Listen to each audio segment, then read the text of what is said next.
السلام عليكم ورحمة الله. سامعة الصوت ده؟ ده صوت الزلابية. الصوت ده هتلاقيه عندك كمان لو التزمتي بالمقادير اللي أنا هقولها بالظبط والتكنيك بتاع التسوية. الزلابية سهلة جدا، مقاديرها بسيطة جدا، موجودة عندك في البيت. أنا من الناس اللي مش بتحب الزلابية بشربات، بعملها بنوتيلا عادي. احنا معانا في بولة عادية خالص نص كيلو دقيق، عليه معلقتين كبار سكر، عليه 50 جرام نشا أو نص كوباية، بس خلينا في الجرام. معلقة كبيرة خميرة، معلقة كبيرة، ما تحطيش الباكو كله، مش لازم نخلص الباكو عشان ما تخمرش منك بزيادة. معلقتين زيت طعام، وهنكون مجهزين على جنب معانا 550 جرام مية، هننزل بيهم في الآخر لما نقلب كل المقادير دي مع بعض. وبعد كده ننزل بالمية وندي تقليبة حلوة جدا علشان العجينة تربط كده ويبقى ليها عرق. عجينتنا بتخمر بعد ما نخلص من تلت ساعة لنص ساعة، أكتر من كده لأ. اكتر من كده هتطلع لك عجينة نافشة قوي، والزلابية تبقى الكور بتاعتها بتفرقع منك لان فيها هوا من جوه جامد جدا.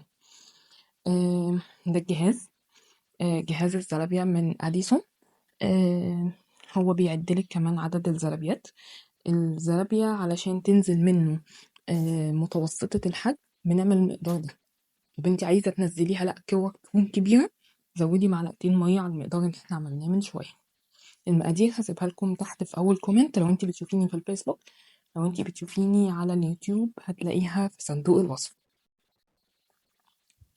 الزلابية بتتقلي على مرتين، زيت غزير سخن بننزل الزلابية فيه، ندي تقليبة كويس جدا من كل الاتجاهات، تصفر كده او لونها يغير شوية علشان نتأكد انها استوت من جوه. نشيلها ونطلعها في مصفى على جنب، ونعمل نفس الحكاية في كل المقدار. خلص مقدارنا كله، وانتي بتحطي في المصفى تحطي بالترتيب، اللي هو تبقى انت عارفه ان ده كان اول حاجه، ده التاني وده التالت وده الرابع ورا بعض، بحيث ان انت لما يبردوا هم مش هيبردوا، انت لما توصلي لاخر حاجه بيكون هو برد، فبتروحي واخده من اول حاجه تاني يدي قليه تانية تثمر. طب انا عملت المقدار كله طلع كتير، اعمل ايه؟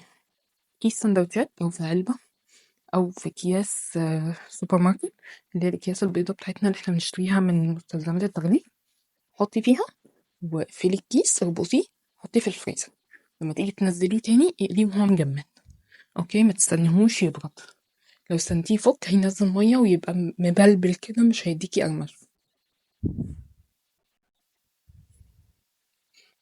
دي كده بتاخد القليه الاولانيه بتاعتها. بصوا بحرك اللي هو الماسك بتاع الزيت فوقيها كده دايره عشان هي تتحرك تحتيه، تاخد لون من كل الاتجاهات. دي اخر قليه تقريبا.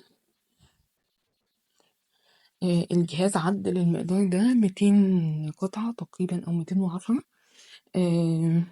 الجهاز أنا جايباه من هنا من مصر عادي، فهبقى هسيب لكم اللينك بتاع المكان في أول كومنت تحت. الجهاز معايا بقاله سنة تقريبا، استخدمته كتير جدا وجربت مقادير كتير، بس هو ده المقدار الأخير اللي ظبط معايا. بقالي فترة ماشية عليه بصراحة، فهو طعما حلو وقرمشة حلوة، وحتى لو بات بتفضل الزلابية مقرمشة. آم، بصوا ده كده آخر حاجة. الزلابية في الأول بتبقى تحت، وبعد كده لما بتبتدي تتشكل بتطلع على الوش فوق. ادي تقليبة جامد، ما تخافيش شكل الزلابيات مش هيتغير من التقليب، بالعكس هتلف وتبقى كورة شكلها حلو.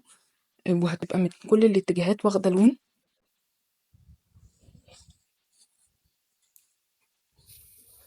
كده هننزلها تاخد القلية التانية. القلية التانية بتتحمر فيها أسرع، فإيدك فيها دايما لازم تكون بتلف علشان تتحمر من كل الاتجاهات. هي هتلاقيها أغلب الزلابيات واخدة لون حلو جدا من حتة، والحتة التانية لونها شوية على فاتح، فمفيش مشاكل، هي كده أصلا كانت مستوية معانا في الأول. أنا بطلعها أحط لها نوتيلا، ممكن تحط لها كراميل، ممكن تحط لها صوص فراولة، ممكن تحطيها في الشربات عادي. يعني لو انتي مش من هواة الزلابية بالنوتيلا وكده، لا حطيه في شربات عادي. كده الفيديو بتاعنا خلص، أتمنى تجربوا الوصفة، حتى لو هتجربوها بمعلقة عادي، مش الوصفة مظبوطة لأي طريقة. السلام عليكم ورحمة الله وبركاته. باي باي.